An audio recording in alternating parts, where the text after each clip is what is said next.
What's up? How you doing, people?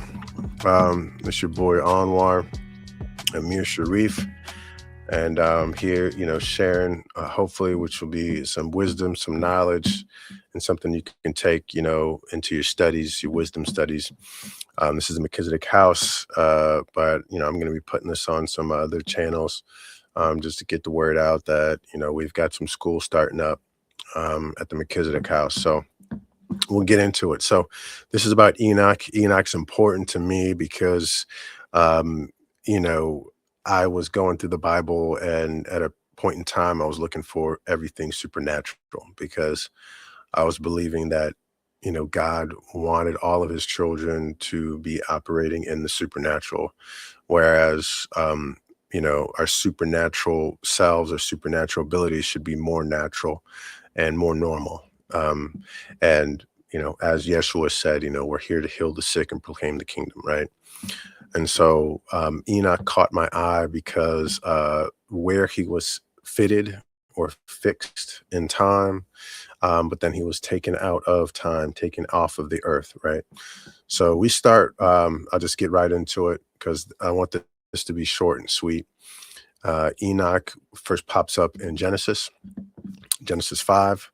And if you've read it before, everybody knows about Adam, and we skip over all the others. But the most important thing is to realize that Adam had two sons, and after he had his sons, there was a line that came from him still, right? They had Cain, Abel, and then he had another son.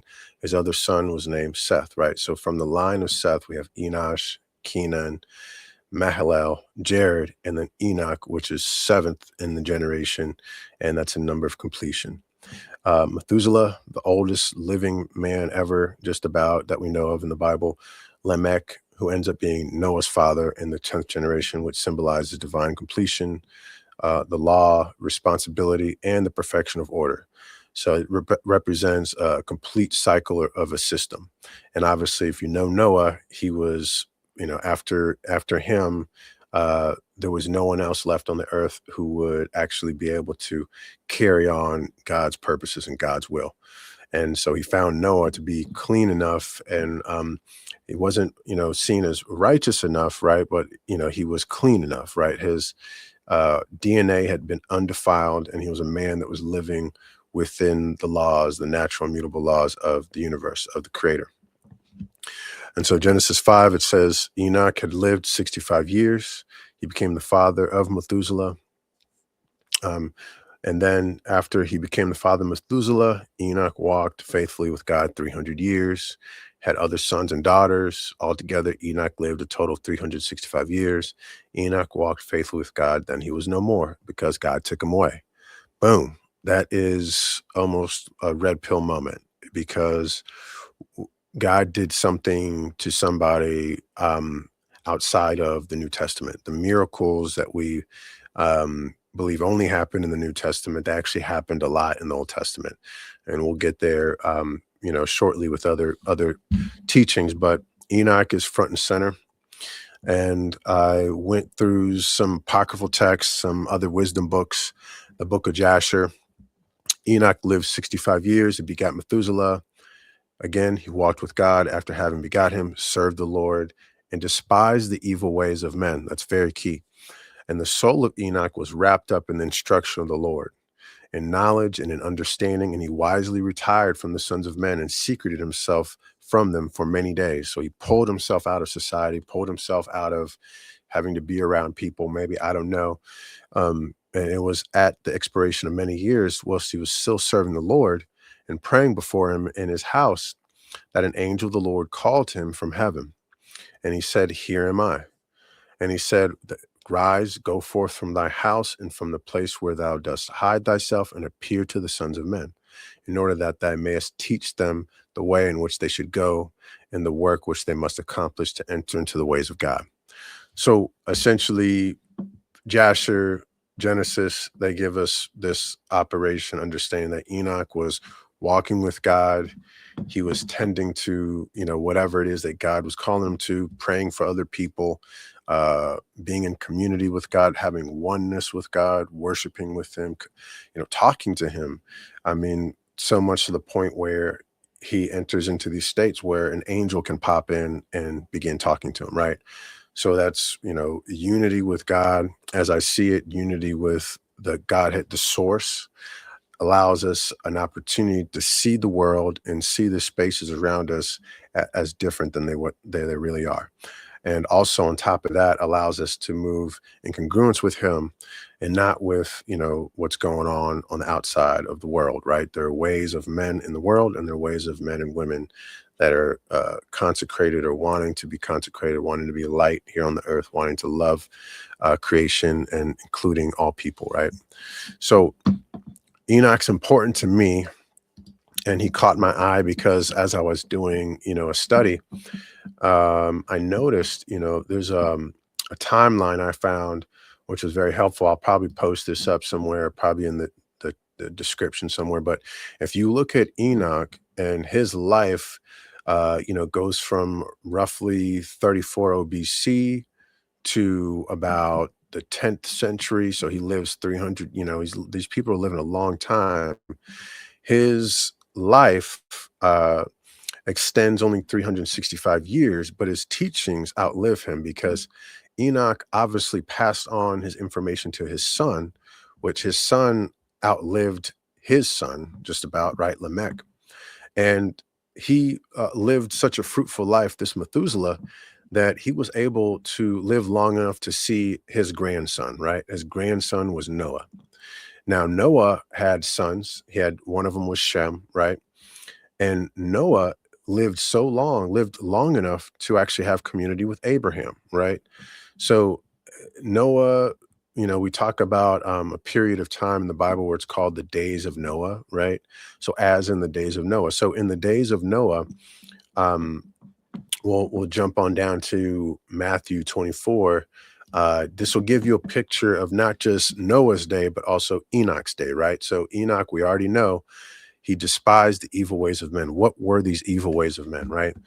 So we go down to Matthew 24:36, and this is Jesus talking about the day and hour unknown of when these end times will occur, right?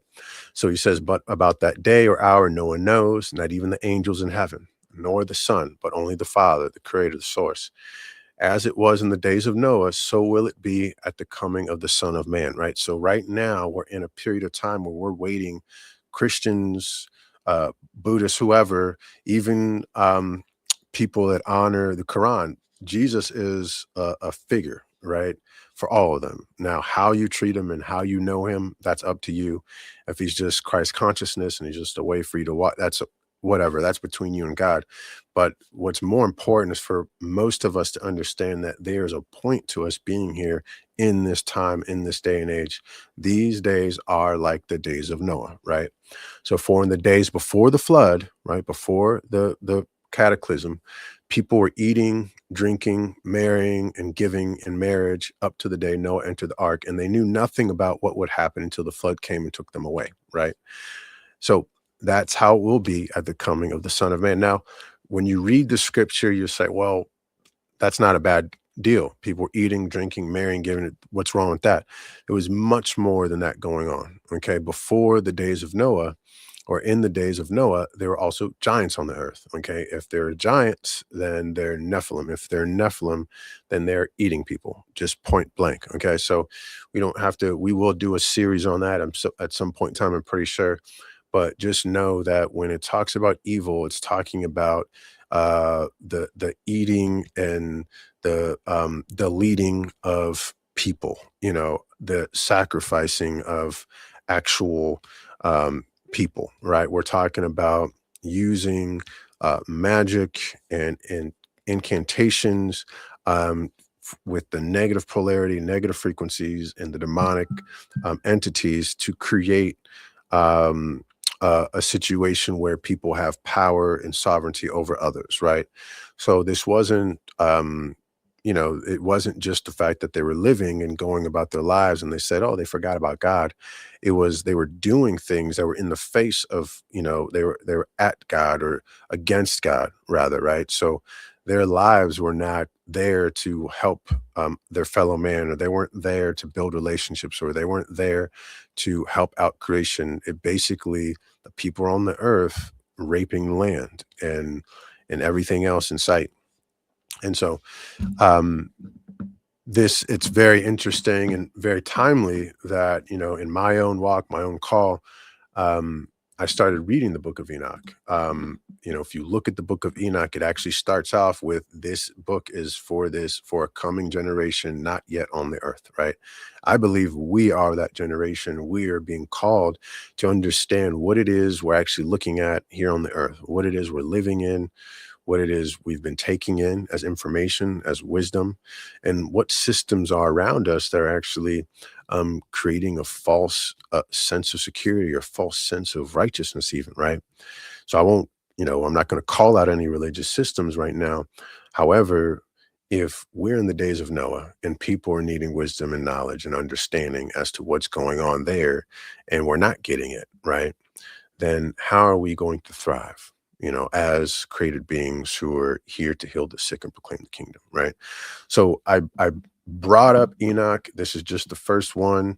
Um, I'm gonna go, I'm wanting these to be short and sweet because I'll go into more details in my school, the Melchizedek House. So you guys can catch more of that. But right now, and I just wanted to throw out just a little something to digest and to chew on is, who was Enoch and why was he so important? And why did God take him off the earth after 365 years? So, anyways, you sit with that and we'll be back with more. So thanks for tuning in, like, subscribe, and if you get a chance, check out the link to my new school. We're going to be putting out more content there, and also having more commentary, and also ways for people to get in touch with other people to pray and actually, go about this in a way where we're walking with one another and growing with one another. So thank you and be well. Peace.